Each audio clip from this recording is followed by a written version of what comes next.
সোনার মুখে সূর্য চারুর এঙ্গেজমেন্টের কথা শুনে কষিয়ে চড় দিয়ে জবাব দিল রূপা।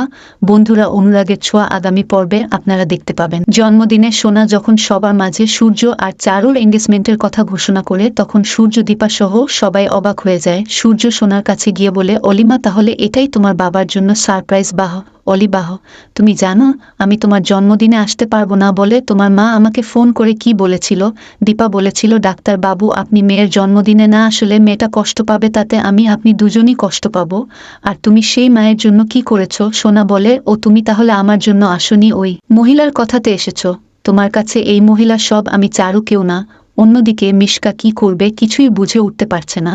তরিদা তো মিশকার দিকে বিশেষ দৃষ্টি দিয়ে রেখেছে। সোনা বলে, বাবা, আমি আজ কারো কথাই শুনবো না, তুমি চারুকে আংটি পরাবেই, এই হলো আমার শেষ কথা। এই বলে সূর্যের হাতে আংটিটা ধরিয়ে দেয় সোনা। সূর্য আংটিটা হাতে নিয়ে দীপার দিকে চেয়ে থেকে শুধুই চোখের জল ফেলতে থাকে আর ভাবতে থাকে, প্লিজ দীপা, কিছু একটা বলো।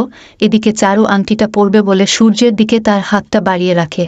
সোনা যখন আবার সূর্যকে বলে, কি হলো বাবা, চারুকে আংটিটা পরাও, ঠিক তখনই রূপা একটু সামনে এসে সোনার গালে কষিয়ে চড় বসিয়ে দেয় আর বলে, হিংসুকুটি, তোমার সব প্রশ্নের জবাব হলো আমার এই থাপ্পড়। রূপার কথা শুনে সবাই অবাক হয়ে যায়। রূপা সোনাকে আরো বলে, হিংসুকুটি, তুমি কেন বাবাকে এই বিয়েতে এত চাপ দিচ্ছ? যে বাবা তোমাকে নিয়ে এতদূর চলে এসেছে সবাইকে ছেড়ে, সেই বাবার ইচ্ছা অনিচ্ছার কোনো দাম নেই তোমার কাছে? সোনা অবাক হয়ে রূপার দিকে তাকিয়ে কাঁদতে থাকে। রূপা বলে, এই রূপা বেঁচে থাকতে তার বাবা মাকে কেউ আলাদা করতে পারবে না। মিশকা ভীষণ রেগে যায় রূপার উপর আর ভাবে, এবার আমাকে আসল খেলাটা খেলতে হবে। এদিকে সোনা পাতা মেয়ে বলে রূপাকে জড়িয়ে ধরে কাঁদতে কাঁদতে বলে, পাতা মেয়ে, তুমি ফিরে এসেছো, আমি খুব খুশি হয়েছি। এখন মা আর আমাকে মারতে চাইবে না, তাই এখন থেকে তুমি আমি বাবা মা একসাথে থাকবো সেই আগের মতো। সূর্য দীপা সহ সবাই খুব খুশি হয়। অন্যদিকে তরির দাম মিশকার আসল উদ্দেশ্যটা বুঝে ফেলে আর সূর্য দীপাকে বলে, তোমরা কোনো ভয় পেরো না, আমি আছি তোমাদের সাথে।